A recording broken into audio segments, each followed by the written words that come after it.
Hello, I'm going to demonstrate Newton's third law of motion. Newton's third law can be stated: if object A exerts a force on object B, then object B exerts an equal but opposite force on object A. I can demonstrate that with the aid of this car here and this board. Now this board is free to slide along some rollers that we have under it, and there will be an interaction between the car and the board.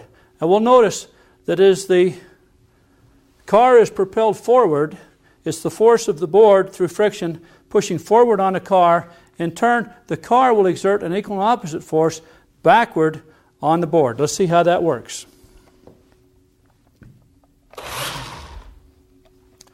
So could you see the board is pushed backward as the car is pushed forward, indicating that the forces are equal and opposite in direction. Similarly, if we have the car initially moving and then the board causes the car to stop, this time the board will exert a backward force on the car. The car in turn will exert a forward force on the board.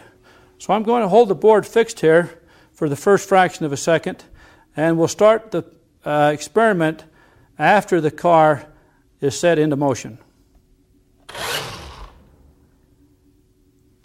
This time, could you see that the car pushes the board forward as the board slows the car down with a force in the backward direction, indicating Newton's third law of equal and opposite forces.